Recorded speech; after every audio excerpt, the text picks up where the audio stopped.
reason why my heart is beating. God, you're always taking care of me. I wanna follow where you are leading. Ooh, I don't wanna miss out on the good right now.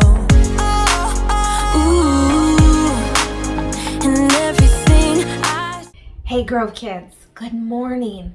I'm gonna whisper a little bit because it's really early and I'm actually going out of town this morning, so I won't see you today at Grove Kids.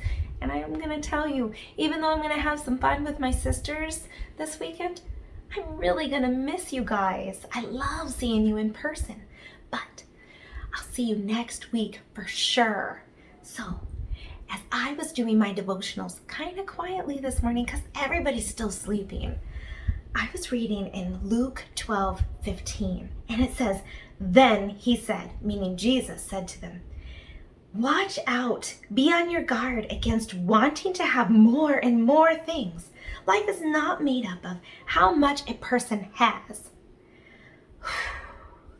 I hope you can hear me well. I'm whispering, but I think that that's so amazing. Life is not made up of how much a person has. There's so much more to life, like our friends, our family, not our things, right? Our friends and family, especially our faith in Jesus, will go so much further. In fact, it goes into eternity, and that's exactly what we want, right? But if we put our faith in things that wear out and break, and things that don't last, or let me tell you a story about a friend of mine who thought she wanted to get all the latest clothes. And one time in high school, there was this famous brand. It was called Guess. So you might know it if your mom and dad still have a pair from high school or something. But Guess was really popular. Everybody wore Guess. And this friend of mine wanted Guess so bad, but her family couldn't afford the brand. So she went to school with a white t-shirt and a Sharpied question mark on her shirt. She did a pretty good job with that question mark on her shirt. I mean, it looked real to her. Everybody else knew that she had made up a fake Guess shirt, and then she got laughed at when she went back home. So she was thinking she wanted more and more and more stuff. And in the end, it kind of left her miserable and a little bit embarrassed by the time she got home. Now, I'm not telling you who this friend is. It doesn't even matter. But I really feel bad for her because I wish she would have known that life wasn't made up of all the things she thought she needed or had. Life was so much more than that. And our faith in Jesus is number one. And number two, we've got family and friends that care so much about us. And wanting more and more and more stuff can lead us pretty miserable sometimes. So I hope you take a lesson from my friend and also today's lesson. It's about Jezebel. She's the queen who's like nasty, and her husband who wants more and more and more Ahab. And in fact, he threw a tantrum because he couldn't have what he wanted. I'm sure none of you guys had done that before. Well, I'm going to miss you today so much, and I will see you next week. And I hope you guys have a great, great Sunday. Bye, guys. The Bible. It's 66 books of history, stories, letters, and poetry that fit together to form God's one big story.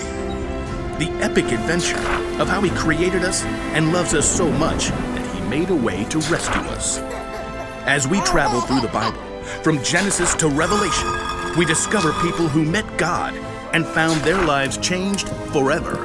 Now, for an amazing story. Inspired by the book of 1 Kings, chapter 21. After David and Solomon, many kings ruled the lands of Judah and Israel. Some of them listened to God, but most did not. King Ahab was worse than any other king of Israel before him. He only thought of himself and did exactly as he wanted to do. Do exactly as I want. Yes, Your Highness. What do you want? 4 calling birds, 3 French hens, 2 turtle doves, and 1... Oh, it escapes me. Just bring me some pears flambé. No one ever said no to King Ahab, not even his wife, Queen Jezebel. Am I the most fabulous king to ever rule this land? Yes, of course, because you have me. King Ahab was certain he had everything he could ever want. That is, until he took a drive into the neighboring town of Jezreel. Ooh, just look at that lovely vineyard. It is perfection. Stop at once. King Ahab examined the green leafy vines and the heavy bunches of grapes. What fantastic fruit. The soil must be excellent. You, over there. Who? Me? Who, me, your majesty? Who, me? Your Majesty? Of course, you. Do you own this fine vineyard? I do, Your Majesty. Excellent. You must sell it to me at once, and I shall turn it into a vegetable garden. No, Excuse me? Your Majesty. I'll pay good money. I'll trade you a better vineyard. I said no, Your Majesty. May the Lord keep me from giving you the land my family handed down to me. You... what? No. King Ahab was enraged. When he returned to the palace, he threw himself down on his bed and refused to eat anything, even date cakes dipped in honey. Why are you in such a bad mood? Why won't you eat anything? Naboth won't give me his vineyard. Oh, snap out of it. You're the king. I'll get you that vineyard. Queen Jezebel was just as bad as her husband, or maybe worse. She wrote a letter to the leaders of Naboth's town.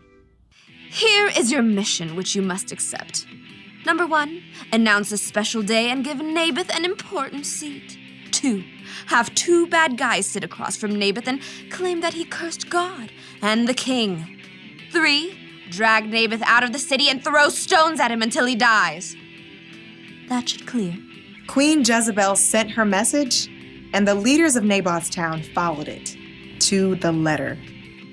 Tell the queen, mission accomplished. Queen Jezebel was delighted by this terrible news and immediately went to find King Ahab. Oh, woe is me. Naboth won't give me... Get up! Take over Naboth's vineyard. He's dead. What? Mine! All mine! King Ahab ordered his chariot and set off at once for Jezreel. We'll rip out these annoying vines, plant peas, parsnips, potatoes. But even as Ahab garden partied, God spoke to the prophet Elijah. Go down to see Ahab. You will find him in Naboth's vineyard. Ahab has gone there to take it over. God gave Elijah a special message for the king. Elijah had faced Ahab before and knew the king would not be pleased to see him. Okay, here goes. Elijah traveled to Jezreel and found Ahab in the vineyard. Pull out that row of vines. Dig up the soil. King Ahab. The king turned. His eyes narrowed as he spied Elijah. My enemy, you found me. The Lord says, haven't you murdered a man? Haven't you taken his property? No, not me personally. And now he doesn't need it anymore. So You've done what is evil in the sight of the Lord. The Lord says, I am going to bring horrible trouble on you. You have caused Israel to sin. Oh. For once, Ahab listened to a message from God. He tore his clothes, a sign of great sorrow for what he had done. He put on the clothing people wore to show sadness. No food. Not even date cakes dipped in honey? Not even date cakes dipped in honey. King Ahab and Jezebel had made themselves miserable, taking more and more. And in the end, both of them paid for it.